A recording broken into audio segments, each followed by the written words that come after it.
if you don't know what 28 Years Later is, it's a bit weird to explain. Okay, it's like, Danny Boyle made a film called 28 Days Later ages ago. It was a big thing. It's a zombie or infected, if you want to go with thing, but it was like a new take on the zombie movies. There was a film called 28 Weeks Later that he wasn't involved with, that was made as a sequel. And then now he's come back with Alex Garland, the original writer of the film, to make 28 Years Later. They made that last year, but they planned a trilogy. They planned 3 films. And so this is the second film in that trilogy, and they were waiting to see if they would get to make a third. They have greenlit the third, and this second one is directed by Nia DaCosta. So still written by Alex Garland, not directed by Danny Boyle, directed by Nia DaCosta, who picks up very closely after the end of the first film. So you still have this whole thing where Britain is overrun with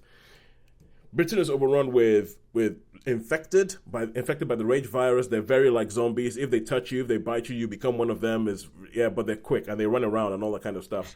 And there's these little pockets of humanhood, humankind, of people who haven't been infected, who are still trying to figure out a way of living in this whole thing. In this film, you don't really get to see much of the settlement you saw in the first film.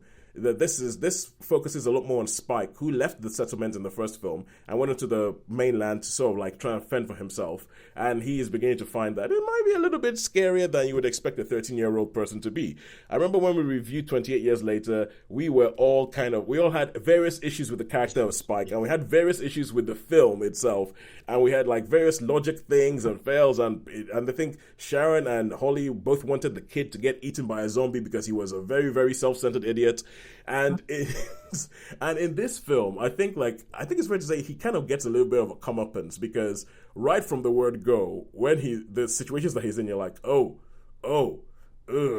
yeah, oh, good Lord.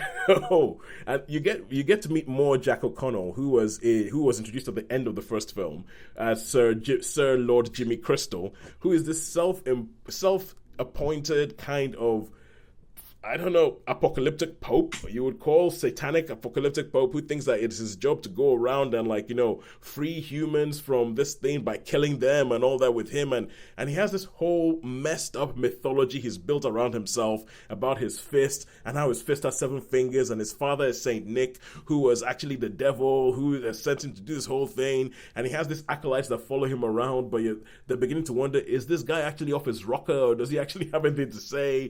And you still have Ralph Fiennes knocking about from the first film, playing Dr. Kelson.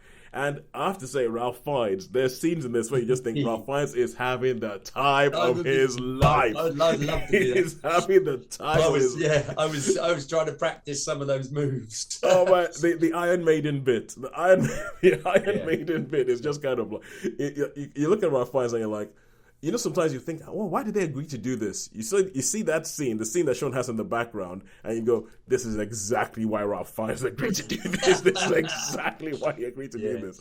And so, but in the last film, there was this thing introduced about alphas, about how the rage virus infected some people differently, and some of them grew massive and huge, and there was this.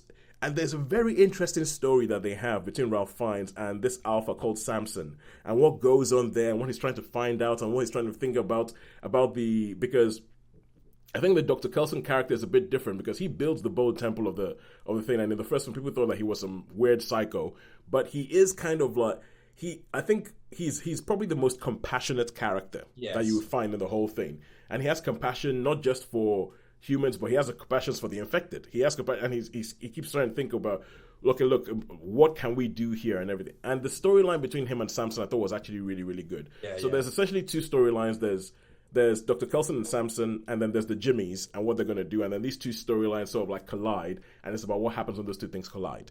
Now, that being said, Shaun, what do you think about this? Yeah, okay. Well, this was totally different from the 28 Years one, the first movie. I thought totally different, come at it from a totally different angle. And it's a lot smaller in scope. It's really pretty much those 2 storylines, and then those 2 storylines coming to meet. Yeah, but I thought when the first meeting with the Jimmies and the Doctor was where and the excuse he used. I thought, okay, I can. Which I thought was quite good, really, rather than you have to wait here, and the way he sort of handled that situation, I thought that was a really good thing. And you're right, the 666 was just like Iron Maiden bit, Iron Maiden Mark of the Beast. That should be a video on Top of the Pops or something. Yeah, so I found this. I enjoyed this more than I did the first one. The first one, definitely. And you're exactly right. He had total compassion, didn't he? Yeah. Real compassion, and he became more of a fuller character in this, I think. Yes. It was very violent, wasn't it? It's very, especially it is quite violent. I mean, the Jimmies, the Jimmies, they leave you in no doubt as to how dangerous the Jimmies are. Yeah, they leave you absolutely no doubt about how dangerous the Jimmies are. Yeah, but again, I didn't when it came to the acting, I didn't think I don't know. There's something about the lad, you know what I mean? That it just doesn't.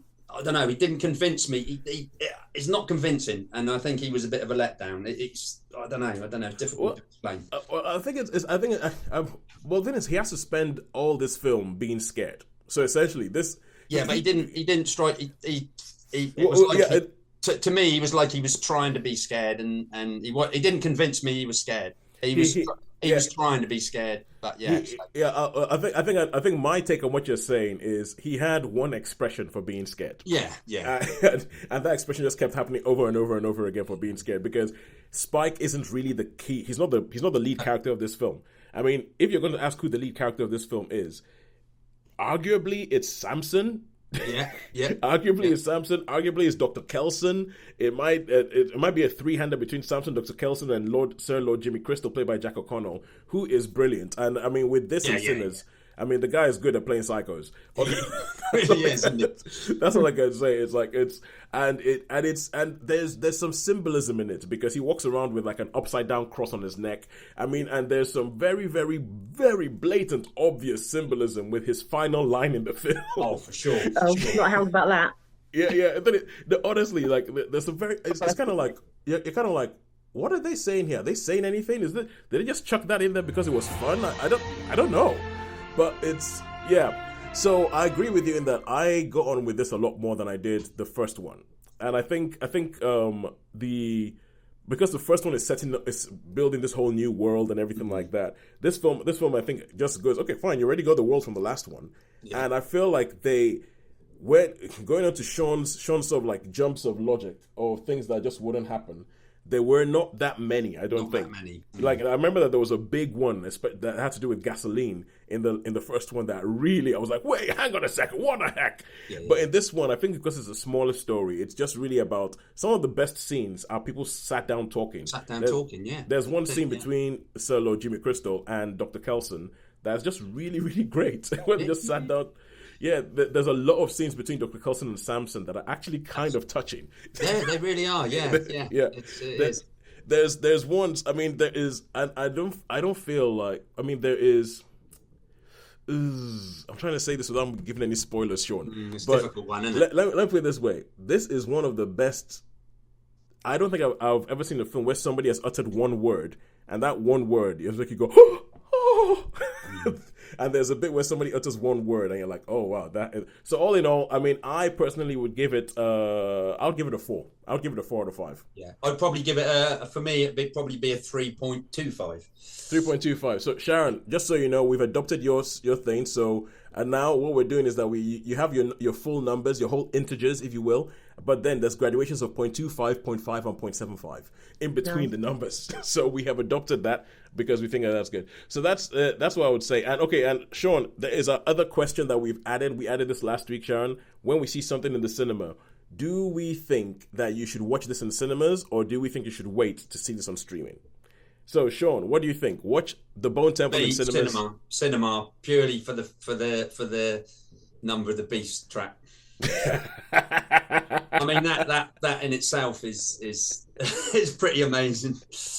Okay, cool. I would say, I was watching that going, I think Shaun's gonna love this. I did, yeah. You know me so well, Toby. If nothing else, Shaun's gonna love this scene. I would say watch it in cinemas. I would say watch it in cinemas as well. Because I think there's a whole bunch of stuff that's on there that's just on the big screen. And also, if you don't watch it in cinemas, you do not get to see Samson in his full naked glory in the biggest screen possible. Yeah, and let's just say everything about Samson is big.